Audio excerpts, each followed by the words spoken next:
வணக்கம். ஜெம் செய்திகளுக்காக நான் உங்கள் ஜெனிஷா. இந்திய நேரப்படி காலை 8:30 மணி செய்திகள். முதலில் ஜெம் தலைப்பு செய்திகளை காணலாம். காமன்வெல்த் வட்டு எறிதல் பிரிவில் வெண்கல பதக்கம் வென்ற சீமா காளிராமனாவிற்கு குடியரசுத் தலைவர் திரௌபதி முர்மு வாழ்த்து. உங்களின் வெற்றி இளம் பெண்கள் விளையாட்டில் சிறந்து விளங்க ஊக்குவிக்கும் என்று குடியரசுத் தலைவர் திரௌபதி முர்மு புகழாரம். வினாத்தாள் கசிவு மாபியாக்கள் நிச்சயமாக தப்ப முடியாது, பிரதமர் நரேந்திர மோடி எச்சரிக்கை. நாடாளுமன்ற கூட்டத்தொடரில் மேகதாது அணை தொடர்பாக திமுக நாடாளுமன்ற உறுப்பினர் மாறன் கேள்வி. மத்திய ஜல்சக்தி இணையமைச்சர் ராஜ்பூஷன் சௌத்ரி புதிய தகவல் வெளியீடு.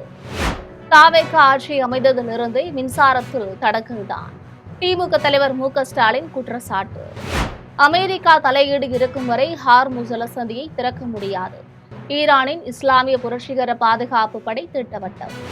காமன்வெல்த் பளுதூக்கும் போட்டி, இந்தியாவின் தேசிய சாதனையாளரான லவ்பிரீத் சிங் வெள்ளிப்பதக்கம் வென்று அசத்தல். இனி விரிவான செய்திகளை காணலாம். காமன்வெல்த் வட்டு எறிதல் பிரிவில் வெண்கல பதக்கம் வென்ற சீமா காளிராமனாவிற்கு குடியரசுத் தலைவர் திரௌபதி முர்மு தன்னுடைய மனமார்ந்த வாழ்த்துக்களை தெரிவித்துள்ளார். குடியரசுத் தலைவர் திரௌபதி முர்மு தன்னுடைய சமூக வலைதள பக்கத்தில் வாழ்த்து செய்தி ஒன்றை பதிவிட்டுள்ளார். அதில் 2026 காமன்வெல்த் விளையாட்டுப் போட்டியில் மகளிர் வட்டு எறிதல் பிரிவின் வெண்கல பதக்கம் வென்ற சீமா காளிராமனாவிற்கு தன்னுடைய மனமார்ந்த வாழ்த்துக்களை தெரிவித்தார். உங்களின் இந்த சாதனை உங்களது விடாமுயற்சி, அர்ப்பணிப்பு மற்றும் கடின உழைப்பிற்கு சான்றாகும் என்று குறிப்பிட்டுள்ளார். மேலும் உங்களின் வெற்றி இளம் பெண்கள் விளையாட்டில் சிறந்து விளங்க ஊக்குவிக்கும் என்று புகழாரம் சூட்டினார்.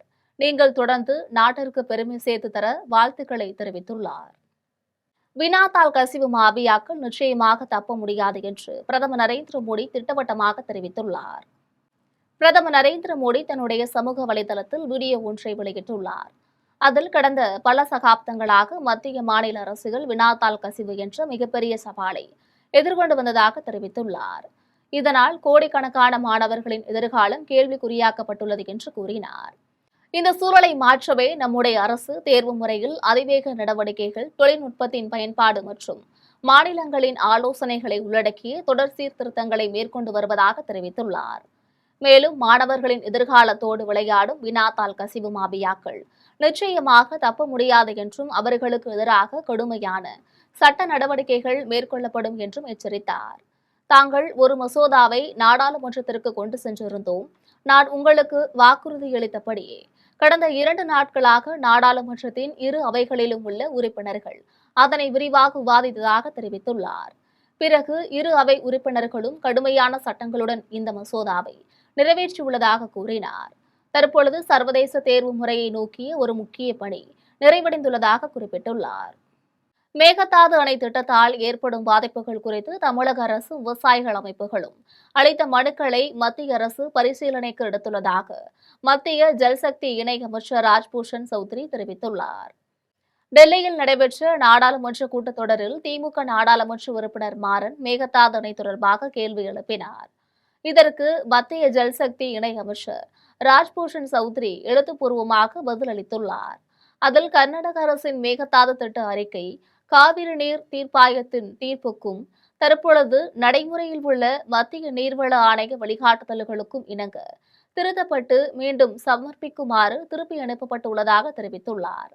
மேகதாது திட்டம் காவிரி டெல்டா பகுதி மற்றும் பிற மாவட்டங்களின் குடிநீர் கிடைப்பில் பாதிப்பை ஏற்படுத்தும் என்ற கவலையை தெரிவித்து தமிழக அரசும் விவசாயிகள் அமைப்புகளும் அளித்த மனுக்களை மத்திய அரசு கவனத்தில் எடுத்துள்ளதாக கூறியுள்ளார். மேலும் காவிரி நீர் பிரச்சினை தொடர்பாக கடந்த 2018ஆம் ஆண்டு பிப்ரவரி 16ஆம் தேதி உச்சநீதிமன்றம் வழங்கிய தீர்ப்பில் கர்நாடக அரசு காவிரி ஆற்றின் குறுக்கே எந்த வகையான கட்டுமானத்தையும் மேற்கொள்வதற்கு தமிழ்நாடு, கேரளம், புதுச்சேரி ஆகிய மாநிலங்களின் ஒப்புதலை பெற வேண்டும் என்று குறிப்பிடவில்லை என்று தெரிவித்துள்ளார். ஆனால் காவிரி நீர் தீர்ப்பாயத்தின் 2007ஆம் ஆண்டு தீர்ப்பில் இடம்பெற்றுள்ள 18வது பிரிவு பொருத்தமானது என்று உச்சநீதிமன்றம் தன்னுடைய தீர்ப்பில் மீண்டும் உறுதிப்படுத்தியுள்ளதாக தெரிவித்துள்ளார். அந்த பிரிவின்படி தீர்ப்பாயத்தின் உத்தரவிற்கு முரணாக இல்லாத வகையில் ஒவ்வொரு மாநிலமும் தங்களது எல்லைக்குள் உள்ள நீரை பயன்படுத்துவதற்கும் ஒழுங்குபடுத்துவதற்கும் உரிமையும் அதிகாரமும் பெற்றுள்ளதாக தெரிவித்துள்ளார். தாவேக ஆட்சி அமைந்ததிலிருந்தே மின்சாரத்தில் தடங்கல்தான் என்று திமுக தலைவர் மு.க. ஸ்டாலின் குற்றம் சாட்டியுள்ளார். திமுக தலைவர் மு.க.ஸ்டாலின் தன்னுடைய சமூக வலைதளத்தில் பதிவு ஒன்றை வெளியிட்டுள்ளார். அதில் தாவேக ஆட்சி அமைந்ததிலிருந்தே மின்சாரத்தில் தடங்கல்தான். முதலில் மின்வெட்டு பிரச்சினை, இப்பொழுது மின்கட்டணத்தில் பிரச்சினை என்று குற்றம் சாட்டினார். 3,70,000 குடும்பங்கள் கூடுதல் மின்கட்டணம் தொடர்பாக புகார் அளித்திருப்பதை அரசே வேறு வழியின்றி ஒப்புக்கொள்ளும் நிலை ஏற்பட்டுள்ளதாக தெரிவித்துள்ளார். சமூக ஊடகங்களில் பொதுமக்களின் குமுறலை பார்க்கும்போது மொத்தம் பாதிப்படைந்தவர்கள் எண்ணிக்கை இன்னும் பல மடங்கு இருக்கக்கூடும் என்பது உறுதியாகிறது என்று குறிப்பிட்டுள்ளார். இந்த குளறுபடிகள் ஆய்வு செய்யப்பட்டு தீர்வு காணப்படும் வரை மின்கட்டணம் செலுத்துவதற்கான கால அவகாசம் நீட்டிக்கப்பட வேண்டும் என்று தெரிவித்துள்ளார். இனி வரும் காலங்களில் மின்சார பயன்பாட்டை கணக்கெடுக்கும் ரீடிங் சரியான முறையில் மேற்கொள்ளப்படுவதை அரசு உறுதி செய்திட வேண்டும் என்று வலியுறுத்தினார். அமெரிக்க தலையீடு இருக்கும் வரை ஹார்முஸ் ஜலசந்தியை திறக்க முடியாது என்று ஈரானின் இஸ்லாமிய புரட்சிகர பாதுகாப்பு படை திட்டவட்டமாக தெரிவித்துள்ளது. ஈரானின் இஸ்லாமிய புரட்சிகர பாதுகாப்பு படை அறிக்கை ஒன்றை வெளியிட்டுள்ளது. அதில் அமெரிக்காவின் மிரட்டல்களும் அச்சுறுத்தல்களும் கடல்வழி போக்குவரத்தில் அவர்களின் தலையீடும் தொடரும் வரை ஹார்முஸ் ஜலசந்தியை மீண்டும் திறக்க முடியாது என்று தெரிவித்துள்ளது. ஹார்முஸ் நீரிணையை அமைதியான முறையில் இரு நாடுகளும் இணைந்து நிர்வகிக்கலாம் என்ற அண்டை நாடான ஓமனின் சமரச திட்டத்தை ஈரான் திட்டவட்டமாக நிராகரித்துள்ளதாக தெரிவித்துள்ளது. மேலும் முன்பு இருந்ததைப் போல, அதாவது கடந்த பிப்ரவரி மாத இறுதியில் அமெரிக்காவும் இஸ்ரேலும் ஈரான் மீது தாக்குதல் நடத்த தொடங்குவதற்கு முன்பு இருந்ததைப் போல அனைவருக்கும் தடையற்ற சுதந்திரமான அணுகல் நிலைக்கு ஹார்முஸ் ஜலசந்தி மீண்டும் திரும்பாது என்று திட்டவட்டமாக தெரிவித்துள்ளது. காமன்வெல்த் பளுதூக்கும் போட்டியில் இந்தியாவின் தேசிய சாதனையாளரான லவ்பிரீத் சிங் வெள்ளிப்பதக்கம் வென்று அசத்தியுள்ளார். ஸ்காட்லாந்தின் கிளாஸ்கோ நகரில் 2026 காமன்வெல்த் விளையாட்டுப் போட்டிகளில் ஆண்களுக்கான 110 கிலோ எடைப்பிரிவு பளுதூக்கும் போட்டி நடைபெற்றது. இந்த போட்டியில் இந்தியாவின் தேசிய சாதனையாளரான லவ்பிரீத் சிங் கலந்து கொண்டு தன்னுடைய திறமையை வெளிப்படுத்தி வெள்ளிப் பதக்கத்தை வென்று அசத்தினார். இதனைத் தொடர்ந்து பெண்களுக்கான வட்டு எறிதல் பிரிவு போட்டியில் இந்தியாவின் சீமா கலிராம்னா கலந்து கொண்டு 58.65 மீட்டர் தூரம் எறிந்து வெண்கலப் பதக்கத்தை வென்றார். தனியார் பள்ளி கட்டணங்களை கண்காணிக்க ஓய்வு பெற்ற நீதிபதி மற்றும் கல்வியாளர்கள் அடங்கிய சிறப்பு குழு அமைக்கப்படும் என்று அமைச்சர் ராஜ்மோகன் தெரிவித்துள்ளார். கோவை விமான நிலையத்தில் அமைச்சர் ராஜ்மோகன் செய்தியாளர்களை சந்தித்தார். அப்பொழுது அரசு பள்ளிகளில் மாணவர் சேர்க்கை கடந்த ஆண்டை விட இந்த ஆண்டு அதிகரித்துள்ளதாக தெரிவித்துள்ளார். கல்வி தரம் உயர்வால் பெற்றோர் அரசு பள்ளிகளை அதிகமாக நாடுவதாகவும் 6ஆம் வகுப்பு முதல் கணினி அறிவியல் பாடம் அறிமுகப்படுத்த நடவடிக்கைகள் மேற்கொள்ளப்படுவதாகவும் கூறினார். தனியார் பள்ளி கட்டணங்களை கண்காணிக்க ஓய்வு பெற்ற நீதிபதி மற்றும் கல்வியாளர்கள் அடங்கிய சிறப்பு குழு அமைக்கப்படும் என்றார். மேலும் பள்ளி தூய்மை மற்றும் கற்றல் சூழலை மேம்படுத்த நிதி உயர்த்த முதலமைச்சரிடம் அனுமதி பெறப்படும் என தெரிவித்தார். தொடர்ந்து முதலமைச்சர் விஜய் கர்நாடகா பயணம் குறித்து அதிகாரப்பூர்வ தகவல்களை மட்டுமே நம்ப வேண்டும் என கூறினார். ஜனநாயகன் திரைப்படம் தொடர்பான கேள்விக்கு பதிலளித்துள்ள அவர், அந்த திரைப்படம் குறித்து அதனுடன் தொடர்புடையவர்களே கருத்து தெரிவிக்க வேண்டும் என்றார். இந்த தமிழ்நாட்டை பொறுத்த வரைக்கும் அரசு பள்ளிகள் எங்களுடைய கண்கள்னு நான் அடிக்கடி சொல்வேன். இந்த கண்களுக்கு இப்பொழுது புதிய வெளிச்சம் கிடைத்திருக்கிறது. பல்லாயிரக்கணக்கில் பெருகி இருக்கக்கூடிய இந்த புதிய மாணவர்களை வருக வருக என்று வரவேற்கிறேன். அவர்களுடைய வரவு நல்வரவாகட்டும். அடுத்தடுத்து சட்டமன்ற கூட்டத்தொடர் இருக்கு, பட்ஜெட் எல்லாம் இருக்கு. அவர்கள் பெரிதும் எதிர்பார்க்கக்கூடிய, அவர்களுக்கு மகிழ்ச்சி தரக்கூடிய பல அறிவிப்புகளுக்கான ஆய்வு பணியும் போயிட்டு. குழந்தை தொழிலாளர்கள் இருக்கக்கூடாது என்பதே தங்களின் நிலைப்பாடு என தொழிலாளர் நலன் மற்றும் திறன் மேம்பாட்டுத்துறை அமைச்சர் முகமது பர்வேஸ் தெரிவித்துள்ளார். சென்னை தலைமைச் செயலகத்தில் தொழிலாளர் நலன் மற்றும் திறன் மேம்பாட்டுத்துறை அமைச்சர் முகமது பர்வேஸ் செய்தியாளர்களை சந்தித்து பேசினார்.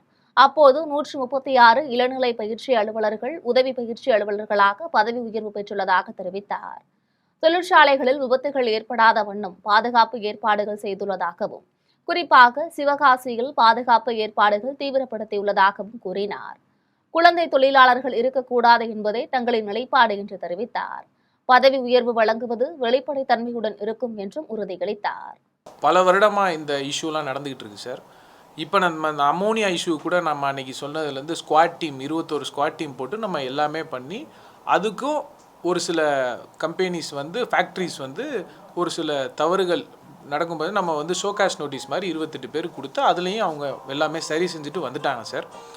இனிமேல் நடக்கக்கூடாதுங்கிறது தான் நம்மளோட கவர்மெண்ட்டோட தீர்மானமாக நம்ம இருக்கோம். உறுதியாக உயிர் இழப்பீடு நடக்கக்கூடாதுங்கிறதுல நம்ம அதிகாரிகளாக இருக்கட்டும், துறை செயலாளராக இருக்கட்டும், அமைச்சராக இருக்கட்டும், எல்லாருமே நம்ம அதில் தான் சார் இருக்கோம். வேலூரில் பல்வேறு திட்டப் பணிகளுக்கு அமைச்சர் விஜய் பாலாஜி அடிக்கல் நாட்டி தொடங்கி வைத்தார். வேலூர் மாவட்டம் சின்ன அல்லாபுரம் மாநகராட்சி தொடக்கப் பள்ளியில் 87 லட்சம் ரூபாய் மதிப்பிலான கூடுதல் வகுப்பறை கட்டிடத்தை அமைச்சர் விஜய் பாலாஜி திறந்து வைத்தார். பின்னர் பள்ளி வளாகத்தில் மரக்கன்றை நட்டு வைத்து சேன்பாக்கம் செல்வ விநாயகர் ஆலயத்தில் 70 லட்சம் ரூபாய் மதிப்பிலான அன்னதான கூட கட்டிடத்திற்கான பூமி பூஜையை தொடங்கி வைத்தார். அதனைத் தொடர்ந்து மாவட்ட ஆட்சியர் லீலா அலெக்ஸ் தலைமையில் நடைபெற்ற நிகழ்ச்சியில் சட்டமன்ற உறுப்பினர்கள் சுகுமார், சுதாகர், வினோத், கண்ணா, சிந்து உள்ளிட்டோர் கலந்து கொண்டனர். இதையடுத்து வேலூர் பென்ட்லைட் அரசு மருத்துவமனையில் 33 லட்சம் ரூபாய் மதிப்பிலான மாற்றுத்திறனாளிகளுக்கான மறுவாழ்வு சேவை மையத்தையும் அமைச்சர் தொடங்கி வைத்தார். இந்த நிகழ்ச்சியில் அறங்காவலர் குழு உறுப்பினர்கள், அதிகாரிகள் மற்றும் பொதுமக்கள் என பலர் பங்கேற்றனர். சென்னை நந்தம்பாக்கம் வணிக மையத்தில் பல்வேறு துறைகளின் கண்காட்சியை தமிழ்நாடு சிறு குறு மற்றும் நடுத்தர தொழில் நிறுவனங்கள் துறை அமைச்சர் மதன் ராஜா தொடங்கி வைத்தார். சென்னை நந்தம்பாக்கம் வணிக மையத்தில் இந்தியாவின் கிழங்கு மேலாண்மை, லாஜிஸ்டிக், பேக்கேஜிங், ரோபோட்டிக்ஸ் மற்றும் போக்குவரத்து துறைகளின் சமீபத்திய தொழில்நுட்பங்கள் உள்ளிட்ட புதுமைகளை ஒரே இடத்தில் அறிமுகப்படுத்தும் 3 நாட்களின் வணிக கண்காட்சி நடைபெற்றது. இதன் தொடக்க நிகழ்ச்சியில் தமிழ்நாடு சிறு குறு மற்றும் நடுத்தர தொழில் நிறுவனங்கள் துறை அமைச்சர் மதன் ராஜா பங்கேற்று கண்காட்சியை தொடங்கி வைத்தார். இக்கண்காட்சியின் தொடக்க நிகழ்ச்சியில் பிக்கி இணைத் தலைவர் பூபேஷ் நாகராஜன், டான்ஸ்டியா தலைவர் வாசுதேவன், சிஏஏ தலைவர் தேவகுமார், ஆந்திரா சேம்பர் ஆஃப் காமர்ஸின் துணைத் தலைவர் நரசிம்மன், MSIME இயக்குநர் தயாளன் உள்ளிட்ட தொழில்துறை முன்னோடிகள் பங்கேற்று வாழ்த்துரை வழங்கினர். இக்கண்காட்சியில் உற்பத்தி துறை, ஆட்டோமொபைல், பொறியியல் துறையில் வேகமாக விற்பனையாகும் நுகர்வோர் பொருட்கள் மற்றும் மருந்து தொழில், இ-காமர்ஸ், சில்லறை வணிகம், உணவு பதப்படுத்தல், பேக்கேஜிங், குளிர் சங்கிலி கட்டுமானம், உள்கட்டமைப்பு, போக்குவரத்து, துறைமுகங்கள், லாஜிஸ்டிக்ஸ் மற்றும் விநியோக சங்கிலி உள்ளிட்ட பல்வேறு நிறுவனங்களின் தயாரிப்புகள் அரங்கத்தில் காட்சிப்படுத்தப்பட்டிருந்தது. கண்காட்சி குறித்து விவேகானந்தன் பேசினார். அப்போது தென்னிந்தியாவில் தொழில்துறை கொள்முதல் மற்றும் வணிக வலையமைப்பை உருவாக்கும் முக்கிய தளமாக வேரிமேட் தொடர்ந்து வளர்ச்சி பெற்று வருகிறது என்று தெரிவித்துள்ளார். மேலும் தொழில்நுட்ப வழங்குநர்கள் மற்றும் தொழில் நிறுவனங்களை ஒரே தளத்தில் இணைத்து புதிய தீர்வுகளை ஆராயவும், வணிக கூட்டாண்மைகளை உருவாக்கவும், வளர்ச்சிக்கான புதிய வாய்ப்புகளை அடையாளம் காணவும் உதவுவதே வேரிமேட் 2026 நோக்கமாகும் என்றும் கூறினார். கேவிக்குப்பம் அடுத்த தட்டப்பாறை அரசு பள்ளியில் 8 கூடுதல் வகுப்பறை கட்டிடத்தை கைத்தறி துறை அமைச்சர் விஜய் பாலாஜி திறந்து வைத்தார். வேலூர் மாவட்டம் கேவிக்குப்பம் தொகுதிக்கு உட்பட்ட தட்டப்பாறை கிராமத்தில் செயல்படும் அரசு பள்ளியில் கல்வித்துறை சார்பில் 1,97,92,000 மதிப்பீட்டில் 8 புதிய கூடுதல் வகுப்பறைகள் கட்டிடங்கள் கட்டி முடிக்கப்பட்டு அதன் திறப்பு விழா நடைபெற்றது. விழாவில் கைத்தறி துறை அமைச்சர் விஜய் பாலாஜி கலந்து கொண்டு புதிய வகுப்பறை கட்டிடத்தை குத்துவிளக்கேற்றி வைத்து ரிப்பன் வெட்டி திறந்து வைத்தார். அதன் பின்னர் கல்வெட்டினை திறந்து வைத்தார். அதனைத் தொடர்ந்து பள்ளி மாணவ மாணவிகளுடன் கலந்துரையாடினார். கூடுதல் பள்ளி கட்டிடத்தை திறந்து வைத்த அமைச்சர் விஜய் பாலாஜிக்கு மாணவ மாணவிகள் சால்வை அணிவித்து நன்றிகளை தெரிவித்தனர். இதில் கேவிக்குப்பம் சட்டமன்ற உறுப்பினர் தென்றல்குமார், குடியாத்தம் சட்டமன்ற உறுப்பினர் சிந்து அழகப்பன், ஆட்சியர் லீலா அலெக்ஸ், பள்ளியின் பெற்றோர், ஆசிரியர் கழக தலைவர் மருத்துவர் சாமிநாதன் உள்ளிட்ட பலர் கலந்து கொண்டனர். மேகதாது விவகாரத்தில் பாஜகவும் காங்கிரசும் சதி செய்கிறது என்றும் அந்த சூழ்ச்சியில் முதலமைச்சர் விஜய் விழக்கூடாது என்றும் பாமக தலைவர் அன்புமணி தெரிவித்துள்ளார். சென்னை மீனம்பாக்கம் விமான நிலையத்தில் பாமக தலைவர் அன்புமணி ராமதாஸ் டெல்லி செல்லும் முன்பு செய்தியாளர்களை சந்தித்து பேசினார். அப்போது மேகதாது அணை தொடர்பாக கர்நாடகா சென்று பேச்சுவார்த்தை நடத்தினால் தமிழ்நாட்டிற்கு மிகப்பெரிய பாதகமாக இருக்கும் என்று தெரிவித்தார். மேகதாது அணை கட்டும் முன்பே தண்ணீர் கொடுக்க மறுக்கும் கர்நாடக அரசு அணை கட்டினால் குடிக்க கூட தண்ணீர் இருக்காது என்று சுட்டிக்காட்டினார். தொடர்ந்து பேசிய அன்புமணி, முதலமைச்சர் கர்நாடக போகக்கூடாது என்றும் முதலில் அனைத்து கட்சி கூட்டத்தை கூட்ட வேண்டும் என்றும் வலியுறுத்தினார். மேகதாது விவகாரத்தில் பாஜகவும் காங்கிரசும் சதி செய்கிறது என்றும் அந்த சூழ்ச்சியில் முதலமைச்சர் விழக்கூடாது என்றும் கூறினார். அணை கட்டக்கூடாது என்று ராகுல் காந்திக்கு அழுத்தம் தர மாணிக்கம் தாக்கூருக்கு தைரியம் இருக்கிறதா என்று கேள்வி எழுப்பியுள்ளார். மாநிலங்களவையில் என்னுடைய கேள்விக்கு மத்திய நீர்வளத்துறை இணையமைச்சர் அவர்கள் பதில் அளித்திருக்கின்றார். அந்த பதிலில் உச்சநீதிமன்றம் 2018 தீர்ப்பில் எந்த இடத்திலும் தமிழ்நாட்டினுடைய அனுமதி பெற்றுதான் கர்நாடகாவில் அணை கட்ட வேண்டும் என்று இல்லை என்ற ஒரு பொய்யான தகவலை நாடாளுமன்றத்தில் வெளியிட்டிருக்கின்றார். இது கண்டிக்கத்தக்கது. இது சம்பந்தமாக நடவடிக்கை எடுக்கிறதற்காக நாங்கள் டெல்லியில் இருக்கிற நம்ம தமிழ்நாட்டை சார்ந்த மாநிலங்களுடைய அத்தனை உறுப்பினரும் நான் பேசிட்டு இருக்கிறேன். உதவி செவிலியர்கள், மருத்துவ உதவியாளர்கள் போன்ற தொழிற்பயிற்சிகளை நடத்தி வரும் தங்கள் நிறுவனங்களில் மருத்துவ துறையை சேர்ந்த அதிகாரிகள் ஆய்வு என்ற பெயரில் தவறாக சித்தரிக்க முயற்சி செய்கிறார்கள் என்று சென்னை பத்திரிகையாளர் மன்றத்தில் ஸ்கில் இந்தியன் அமைப்பின் மாநில ஒருங்கிணைப்பாளர் ஈஸ்வரன் போஸ் குற்றம் சாட்டியுள்ளார். சென்னை சேப்பாக்கம் பத்திரிகையாளர் மன்றத்தில் ஸ்கில் இந்தியன் அமைப்பு சார்பில் அதன் மாநில ஒருங்கிணைப்பாளர் ஈஸ்வரன் போஸ் செய்தியாளர்களை சந்தித்து பேசினார். அப்போது தமிழ்நாட்டில் பல ஆண்டுகளாக மருத்துவமனைகளில் பணியாற்றும் உதவி செவிலியர்கள், மருத்துவ உதவியாளர் போன்ற பணிகளுக்கு திறன் வளர்ப்பு தொழிற்பயிற்சிகளை நடத்தி வருவதாகவும், இந்த பயிற்சிக்கான அங்கீகாரம் பாதுகாப்பதற்காக 2024ஆம் ஆண்டு சென்னை உயர்நீதிமன்றத்தில் வழக்கு தொடர்ந்துள்ளோம் என்றும் ஈஸ்வரன் போஸ் தெரிவித்தார். மேலும் இதுகுறித்து மத்திய மாநில அரசுகள் இதுவரை எந்தவித எதிர்ப்பும் தெரிவிக்கவில்லை என்றும், இந்நிலையில் தாங்கள் நடத்தி வரும் தொழிற்கல்வி நிறுவனங்களில் மருத்துவ துறையை சேர்ந்த அதிகாரிகள் ஆய்வு என்ற பெயரில் எங்கள் தரப்பு நியாயத்தையும் பயிற்சியின் நோக்கத்தையும் கருத்தில் கொள்ளாமல், உயர்நீதிமன்ற வழக்கை மதிக்காமல் எங்கள் கல்வி நிறுவனங்களை தவறாக சித்தரிக்க முயற்சிக்கின்றனர் என்றும் ஈஸ்வரன் போஸ் குற்றம் சாட்டியுள்ளார். மேலும் இந்த பிரச்சினைகளில் தமிழக முதலமைச்சரும் சுகாதாரத்துறை அமைச்சரும் கவனம் செலுத்தி தங்கள் கோரிக்கைகளை சரி செய்ய வேண்டும் என தமிழக அரசிற்கு ஸ்கில் இந்தியன் அமைப்பின் மாநில ஒருங்கிணைப்பாளர் ஈஸ்வரன் போஸ் கோரிக்கை விடுத்துள்ளார். புதுச்சேரியில் அமைச்சர்களுக்கு இலாகா ஒதுக்காததை கண்டித்து துணைநிலை ஆளுநரை சந்திக்க உள்ளதாக எதிர்க்கட்சித் தலைவர் நாஜிம் தெரிவித்துள்ளார். புதுச்சேரி மாநிலம் காரைக்காலில் சட்டப்பேரவை எதிர்க்கட்சித் தலைவர் நாஜிம் செய்தியாளர்களை சந்தித்து பேசினார். அப்போது சட்டமன்ற தேர்தல் முடிந்து 80 நாட்களுக்கு மேலாகியும் அமைச்சர்களுக்கான துறைகள் ஒதுக்கப்படவில்லை என குற்றம் சாட்டினார். மேலும் நிரந்தர சபாநாயகர் தேர்வு செய்யப்படாத நிலையில் உடனடியாக சட்டப்பேரவையை கூட்ட வேண்டும் என வலியுறுத்தினார். இது தொடர்பாக புதுச்சேரி திமுக சட்டமன்ற உறுப்பினர்கள் துணைநிலை ஆளுநரை சந்திக்க உள்ளதாக தெரிவித்தார். மேலும் அமைச்சர்களுக்கு இலாகா இல்லாததால் பொதுமக்கள் பல்வேறு பாதிப்புகளை சந்தித்து வருவதாக கூறினார். தொடர்ந்து ஆளுநர், முதலமைச்சர், தலைமை செயலர் என 3 நிர்வாக மையங்கள் தனித்தனியாக செயல்படுவதாக நாஜிம் விமர்சனம் செய்தார். புதுச்சேரி நிர்வாகத்தில் ஏற்பட்டுள்ள குழப்பங்களுக்கு உடனடியாக தீர்வு காண வேண்டும் என கோரிக்கை விடுத்தார். சட்டமன்ற வளாகத்தில் நாங்கள் தர்ணா செய்தோம் என்பது நீங்கள் அறிந்த ஒன்று. அதற்கு பிறகு இதுவரையிலே சபாநாயகர் யார் என்பது தெரியவில்லை. தற்காலிக சபாநாயகர் வைத்துக்கொண்டே இத்தனை நாட்கள் ஓட்டுவது என்பது நல்ல முன்னுதாரணம் இல்லை என்பதை அரசும் முதல்வரும் துணைநிலை ஆளுநர்களும் புரிந்து கொள்ள வேண்டும் என்று நாங்கள் விரும்புகிறோம். தலைமை செயலக வளாகத்தில் பாமக சட்டமன்ற உறுப்பினர்களுக்கு தனி அறை வேண்டும் என பேரவைத் தலைவரிடம் பாமக உறுப்பினர் கணேஷ்குமார் கோரிக்கை விடுத்துள்ளார்.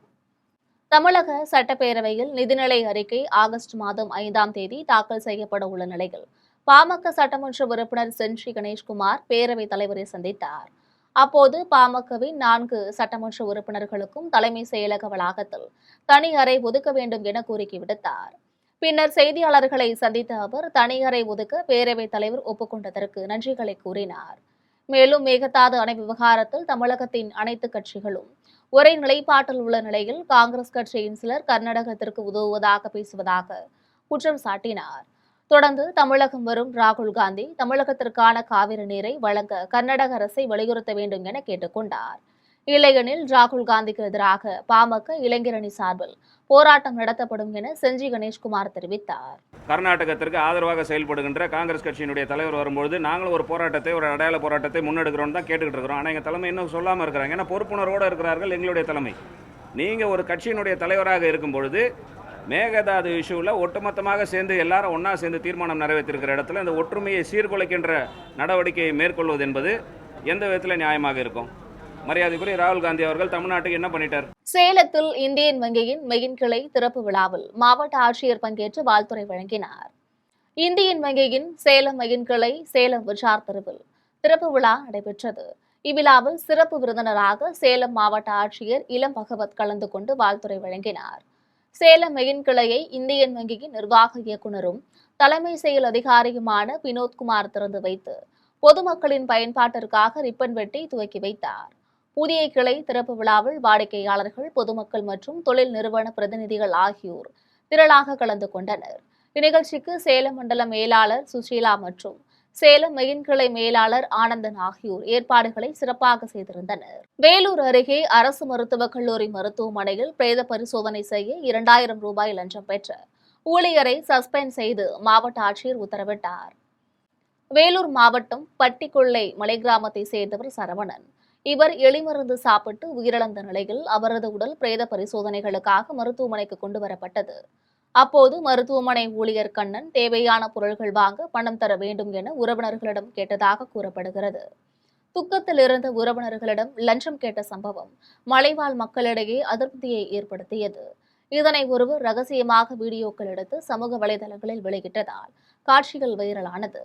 சம்பவம் குறித்து தகவல் அறிந்த மாவட்ட ஆட்சியர் லீலா அலெக்ஸ் ஊழியர் கண்ணனை சஸ்பெண்ட் செய்து உத்தரவிட்டார். இந்த நடவடிக்கை பொதுமக்களிடையே மிகுந்த வரவேற்பை பெற்றுள்ளது. ஞானபீட விருதை தமிழ் மண்ணுக்கும் மக்களுக்கும் காணிக்கையாக்கி இருப்பதாக கவிஞர் வைரமுத்து தெரிவித்துள்ளார். மதுரை விமான நிலையத்தில் கவிஞர் வைரமுத்து செய்தியாளர்களை சந்தித்து பேசினார். அப்போது 22 மொழிகளில் ஒரு மொழியை மட்டும் தேர்ந்தெடுத்து வழங்கப்படுவது ஞானபீட விருது என்றும் தமிழுக்கு மிக தாமதமாக வருகிறது என்றும் குறிப்பிட்டார். இந்த விருதை தமிழ் மண்ணுக்கும் மக்களுக்கும் காணிக்கையாக்கி இருப்பதாக தெரிவித்தார். தமிழ்நாட்டிற்குள் நடக்கும் எந்த விழாவிலும் தமிழ்தாய் வாழ்த்துதான் முதலில் பாடப்பட வேண்டும் என்பது தமிழர்களின் வேண்டுகோள் மட்டுமல்ல, தமிழர்களின் பெருமை என்றும் அவர் கூறினார்.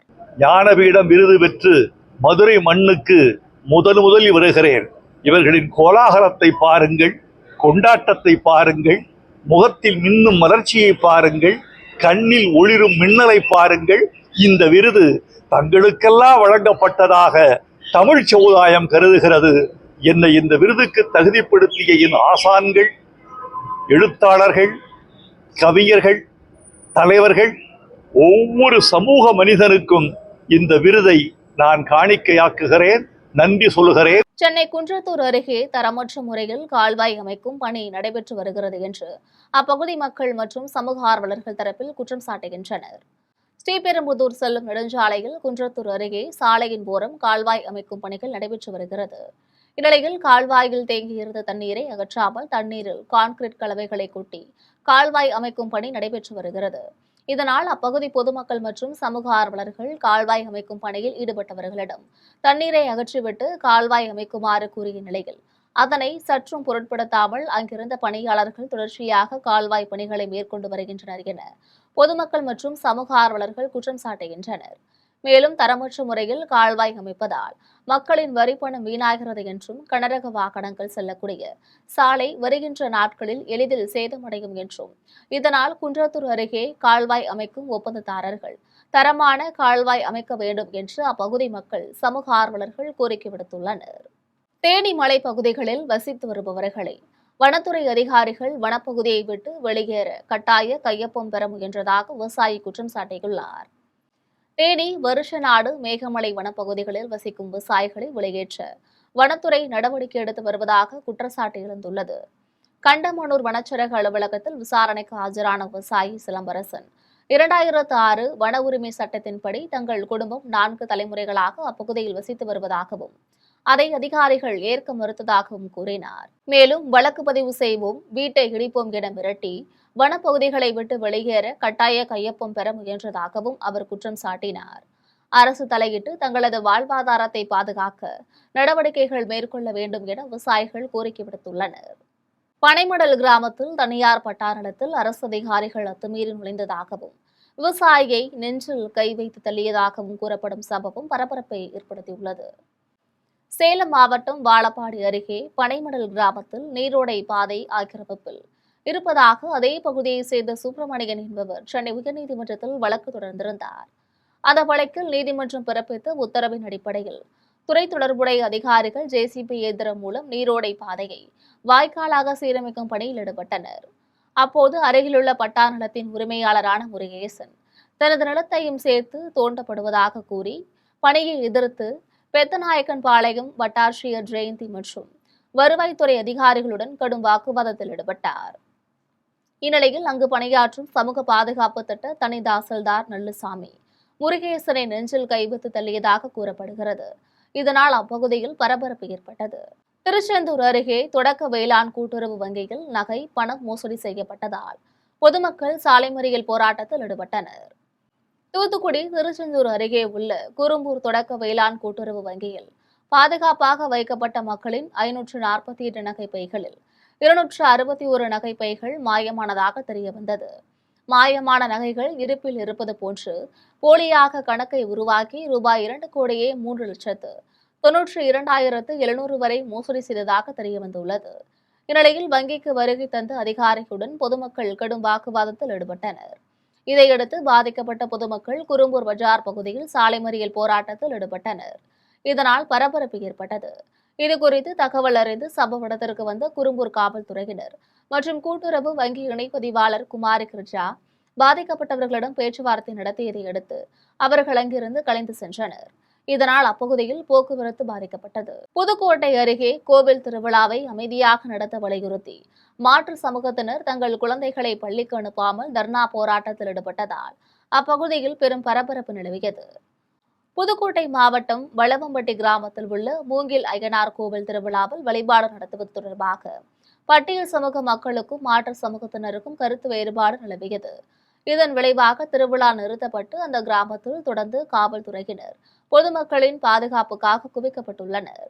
மேலும் பட்டியல் சமூகத்தினர் கொடுத்த புகாரின் பெயரில் மாற்று சமூகத்தை சேர்ந்த 41 பேர் மீது வன்கொடுமை தடுப்பு சட்டத்திலும் காவல்துறையினர் வழக்கு பதிவு செய்துள்ளனர். இந்நிலையில் திருவிழாவை அமைதியாக நடத்தவும் சாமி சிலையை தூக்கி சென்ற அறநிலையத்துறை அதிகாரிகள் மீது உரிய நடவடிக்கை மேற்கொள்ள வலியுறுத்தியும் வளவம்பட்டி கிராமத்தை சேர்ந்த மாற்று சமூகத்தினர் தங்களுடைய குழந்தைகளை பள்ளிக்கு அனுப்பாமல் தர்ணா போராட்டத்தில் ஈடுபட்டனர். இதன் பின்னர் புதுக்கோட்டை காவல்துறை துணை கண்காணிப்பாளர் பிருந்தா போராட்டத்தில் ஈடுபட்ட மக்களிடம் பேச்சுவார்த்தை நடத்தி மாணவர்களை பள்ளிக்கு அனுப்பி வைத்தார். முதலமைச்சர் விஜய் இந்த பிரச்சனையில் தலையிட வேண்டும் எனவும் அந்த கிராமத்தை சேர்ந்த மாற்று சமூக மக்கள் கோரிக்கை விடுத்துள்ளனர். சத்துவாச்சாரியில் பீடி தொழிலாளர்களின் வாழ்வாதாரத்தை பாதுகாக்க கோரி ஒருங்கிணைந்த வேலூர் மாவட்ட பீடி தொழிலாளர் சங்கம் சார்பில் ஆர்ப்பாட்டம் நடைபெற்றது. வேலூர் சத்துவாச்சாரியில் மாவட்ட ஆட்சியர் அலுவலகம் எதிரே பீடி தொழிலாளர்களின் வாழ்வாதாரத்தை பாதுகாக்க கோரி ஒருங்கிணைந்த வேலூர் மாவட்ட பீடி தொழிலாளர் சங்கம் சார்பில் ஆர்ப்பாட்டம் நடைபெற்றது. மாவட்ட தலைவர் சரவணன் தலைமையில் நடைபெற்ற ஆர்ப்பாட்டத்தில் பொதுச் செயலாளர் நாகேந்திரன் உள்ளிட்ட ஏராளமான தொழிலாளர்கள் பங்கேற்று கோஷங்களை எழுப்பினர். ஆர்ப்பாட்டத்தில் பீடி தொழிலாளர்களுக்கு மாதம் 6,000 ரூபாய் குறைந்தபட்ச ஓய்வூதியமாக வழங்குதல், மருத்துவ வசதிகளை மேம்படுத்துதல், தரமான மூலப்பொருட்களை வழங்குதல், கூலி உயர்வை அறிவித்தல், இஎஸ்ஐ மற்றும் இபிஎஃப் சலுகைகளை முழுமையாக வழங்குதல், அடையாள அட்டைகள் வழங்குதல் உள்ளிட்ட பல்வேறு கோரிக்கைகளை வலியுறுத்தி மத்திய மற்றும் மாநில அரசுகள் உடனடியாக நடவடிக்கை எடுக்க வேண்டும் என வலியுறுத்தினர். இலங்கை ஈஸ்டர் குண்டுவெடிப்பு வழக்கில் கைது செய்யப்பட்டு கேரள சிறையில் இருக்கும் அசாருதீனின் கோவை வீட்டில் அமலாக்கத்துறை அதிகாரிகள் சோதனை மேற்கொண்டனர். இலங்கை ஈஸ்டர் குண்டுவெடிப்பு வழக்கில் தொடர்புடையதாக கைது செய்யப்பட்டுள்ள கோவையை சேர்ந்த அசாருதீன் கேரள சிறையில் அடைக்கப்பட்டுள்ளார். இந்நிலையில் கோவை மாவட்டம் உக்கடத்தில் உள்ள அசாருதீனின் வீட்டில் அமலாக்கத்துறை அதிகாரிகள் சோதனை மேற்கொண்டனர். இந்த சோதனையில் சட்டவிரோத பண பரிவர்த்தனை மற்றும் பண மோசடி தொடர்பான ஆவணங்கள், வங்கி பரிவர்த்தனைகள் மற்றும் மின்னணு சாதனங்கள் குறித்து அதிகாரிகள் ஆய்வு செய்தனர். இதனால் அப்பகுதியில் பெரும் பரபரப்பு ஏற்பட்டது. மன்னார்குடி அருகே முறையாக அனுமதி பெற்று குளத்தை தூர்வாரும் பணியில் ஈடுபட்டு வரும் கிராம மக்களை தூர்வாரும் மணல்களை விற்பதாக பொய்யான தகவலை பரப்பிய 2 மீது கிராம பொதுமக்கள் காவல் நிலையத்தில் புகார் அளித்தனர். திருவாரூர் மாவட்டம் சோழப்பாண்டி கிராமத்தில் உள்ள திருத்தினா குளத்தில் 14 வருடங்களாக தூர்வாராமல் இருந்துள்ளது. இக்குளத்தை பொதுமக்கள் ஒன்றிணைந்து தூர்வாரிட தீர்மானித்தனர். இதுகுறித்து மாவட்ட ஆட்சியர் மற்றும் வருவாய்த்துறை அதிகாரிகளிடம் முறையாக அனுமதி பெற்று தூர்வாரும் பணியை ஜேசிபி டிராக்டர் உதவியுடன் மேற்கொண்டனர். இந்நிலையில் மன்னார்குடி வருவாய் கோட்டாட்சியர் மற்றும் வட்டாட்சியருக்கு அதே கிராமத்தை சேர்ந்த 2 பேர் குளத்தில் மண் கெடுத்து விற்பனை செய்வதாக கூறி தூர்வாரும் பணியை தடுத்து நிறுத்த வேண்டும் என அதிகாரிகளுக்கு தகவல் கொடுத்துள்ளனர். சம்பவ இடத்திற்கு விரைந்து வந்த மன்னார்குடி வருவாய் கோட்டாட்சியர்கள் வட்டாட்சியர் குளத்தில் மண் எடுத்து விற்பனை செய்யக்கூடாது என்று பொதுமக்களிடம் அறிவுறுத்தினர். இதனைத் தொடர்ந்து திருத்தனாங்குளம் தூர்வாரும் பணி நடைபெற்றது. இதுகுறித்து பொதுமக்கள் பேசிய போது இந்த குளத்தை தூர்வாரக்கூடாது என்பதற்காகவும் மண்ணை தனியாருக்கு விற்கும் நோக்கத்தோடும் அதே கிராமத்தை சேர்ந்த 2 பேர் பொய்யான தகவலை பரப்பி வருவதாக குற்றம் சாட்டினர். 2 பேர் மீதும் தலையாமங்கலம் காவல் நிலையத்தில் புகார் அளிக்கப்பட்டுள்ளதாக தெரிவித்தனர். திருவாரூரில் ஏன் எச்சில் துப்புனாய் என கேட்டதற்கு இடது கையை அரிவாளால் வெட்டிய இளநீர் வியாபாரியை காவல்துறையினர் கைது செய்தனர். திருவாரூர் கீரங்குடி மாதா கோவில் தெருவை சேர்ந்த அந்தோணி என்பவர் பிரசவத்திற்காக கும்பகோணம் அரசு மருத்துவமனையில் அனுமதிக்கப்பட்டுள்ள தன்னுடைய மருமகளை பார்த்துவிட்டு பின்னர் அரசு மருத்துவமனை பேருந்து நிலையத்தில் தன்னுடைய உறவினர் ஒருவருடன் பேசிக் கொண்டிருந்தார். அப்போது மோகன் என்ற இளநீர் வியாபாரி வெற்றிலை பாக்கு போட்டு எச்சியை துப்பும் போது பேருந்து நிலையத்தில் அமர்ந்திருந்து அறிவழகன் மீது பட்டதாக கூறப்படுகிறது. இதனால் ஆத்திரமடைந்த அந்தோணி ஏன் எச்சில் துப்பினாய் என கேட்டபோது இருவருக்கும் இடையே தகராறு ஏற்பட்டுள்ளது. இதில் ஆத்திரமடைந்த மோகன் அரிவாளால் அந்தோணியின் இடது கையை வெட்டியுள்ளார். இதை பார்த்து அக்கம் பக்கத்தினர் மோகனை பிடித்து காவல் நிலையத்தில் ஒப்படைத்தனர். கை துண்டான அந்தோணி மருத்துவமனையில் அனுமதிக்கப்பட்டு சிகிச்சை பெற்று வருகிறார். இது பற்றி கும்பகோணம் கிழக்கு காவல்துறையினர் வழக்கு பதிவு செய்து மோகனை கைது செய்தனர். ராமநாதபுரத்தில் மனைவி மாமியாரை வெட்டி உயிர் பறிப்பு செய்துவிட்டு காவல்துறையில் சரணடைந்த கணவரால் பரபரப்பு ஏற்பட்டுள்ளது. ராமநாதபுரம் ஸ்ரீராம் நகர் பகுதியில் செல்லமுத்து ஷர்மிளா தம்பதியினர் வாடகை வீட்டில் வசித்து வந்துள்ளனர். இந்நிலையில் இருவருக்கும் இடையே ஏற்பட்ட குடும்ப தகராறால் மனைவி ஷர்மிளா வைகை நகர் பகுதியில் வாடகை வீட்டில் வசித்து வந்துள்ளார். இந்நிலையில் செல்லமுத்து வீட்டிற்கு சென்ற மாமியார் பத்மாவதி வீட்டில் இருந்த பொருள்களை எடுத்து சென்றதாக கூறப்படுகிறது. இதனையடுத்து வீடு திரும்பிய செல்லமுத்து வீட்டில் பொருள்கள் ஏதும் இன்றி வெறிச்சோடி காணப்பட்டதால் ஆத்திரமடைந்த செல்லமுத்து ஷர்மிளாவை அரிவாளால் வெட்டி உயிர் பறிப்பு செய்துள்ளார். சத்தம் கேட்டு ஓடிவந்த மாமியாரையும் உயிர் பறிப்பு செய்துவிட்டு ராமநாதபுரம் கேணிக்கரை காவல் நிலையத்தில் அரிவாளுடன் சரணடைந்தார். இதையடுத்து தகவல் அறிந்த காவல்துறையினர் ராமநாதபுரம் காவல்துறை கண்காணிப்பாளர் சந்தீப் தலைமையில் உயிர் பறிப்பு செய்யப்பட்ட இரு உடல்களையும் கைப்பற்றி ராமநாதபுரம் அரசு மருத்துவமனைக்கு உடல்கூறு ஆய்வுக்காக அனுப்பி வைத்தனர். இதனால் அப்பகுதியில் பரபரப்பு ஏற்பட்டது. ஆலங்குடி அருகே பூட்டிய வீட்டின் கதவை திறந்து 35 சவரன் தங்க நகைகளை கொள்ளையடித்து சென்றவர்களை காவல்துறையினர் தீவிரமாக தேடி வருகின்றனர். புதுக்கோட்டை ஆலங்குடி அருகே கொத்தமங்கலம் சிதம்பர விடுதியை சேர்ந்த லதா என்பவர் தன்னுடைய 12 வயது மகனுடன் வசித்து வருகிறார். கொத்தமங்கலம் பிடாரியம்மன் கோவில் முளைப்பாரி திருவிழாவினை முன்னிட்டு லதா வீட்டை பூட்டிவிட்டு தன்னுடைய மகனுடன் கோவிலுக்கு சென்றுள்ளார். திருவிழா முடிந்து வீட்டிற்கு திரும்பி வந்து பார்த்தபொழுது பீரோ மற்றும் 2 சூட்கேசுகள் திறந்து கிடப்பதைக் கண்டு லதா அதிர்ச்சி அடைந்தார். அதில் வைக்கப்பட்டிருந்த நெக்லஸ், ஆரம், வளையல் உள்ளிட்ட சுமார் 35 சவரன் தங்க நகைகள் திருடப்பட்டிருப்பது தெரியவந்தது. தகவல் அறிந்து சம்பவ இடத்திற்கு விரைந்த ஆலங்குடி காவல்துறையினர் உதவியுடன் மோப்பநாய் கைரேகை நிபுணர்கள் வரவழைக்கப்பட்டு அவர்களின் உதவியோடு கொள்ளையர்களை தேடி வருகின்றனர். இந்த சம்பவம் அப்பகுதியில் பரபரப்பை ஏற்படுத்தியது.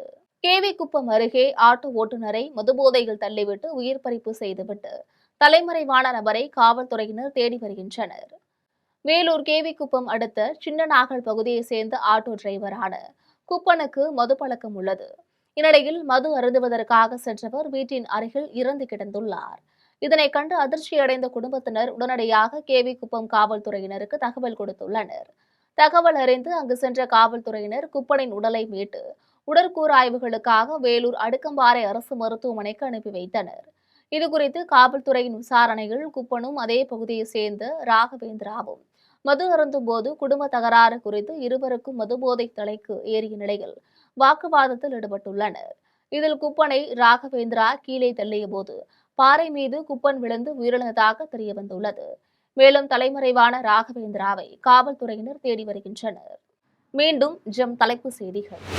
காமன்வெல்த் வட்டு எறிதல் பிரிவில் வெண்கல பதக்கம் வென்ற சீமா காளிராமனாவிற்கு குடியரசுத் தலைவர் திரௌபதி முர்மு வாழ்த்து. உங்களின் வெற்றி இளம் பெண்கள் விளையாட்டில் சிறந்து விளங்க ஊக்குவிக்கும் என்று குடியரசுத் தலைவர் திரௌபதி முர்மு புகழாரம். வினாத்தாள் கசிவு மாபியாக்கள் நிச்சயமாக தப்ப முடியாது, பிரதமர் நரேந்திர மோடி எச்சரிக்கை. நாடாளுமன்ற கூட்டத்தொடரில் மேகதாது அணை தொடர்பாக திமுக நாடாளுமன்ற உறுப்பினர் மாறன் கேள்வி. மத்திய ஜல்சக்தி இணையமைச்சர் ராஜ்பூஷன் சௌத்ரி புதிய தகவல் வெளியீடு. தாவேக ஆட்சி அமைந்ததிலிருந்தே மின்சாரத்தில் தடங்கல்தான், திமுக தலைவர் மு.க. ஸ்டாலின் குற்றச்சாட்டு. அமெரிக்கா தலையீடு இருக்கும் வரை ஹார்முஸ் ஜலசந்தியை திறக்க முடியாது, ஈரானின் இஸ்லாமிய புரட்சிகர பாதுகாப்பு படை திட்டவட்டம். காமன்வெல்த் பளுதூக்கும் போட்டி, இந்தியாவின் தேசிய சாதனையாளரான லவ்பிரீத் சிங் வெள்ளிப்பதக்கம் வென்று அசத்தல். இத்துடன் ஜெம் செய்திகள் நிறைவடைகின்றன. மீண்டும் ஜெம் செய்திகள் மதியம் 1:30 மணிக்கு. உடனுக்குடன் செய்திகளை காண ஜெம் லைவ்.tv என்ற இணையதளத்தில் இணைந்திருங்கள். நன்றி, வணக்கம்.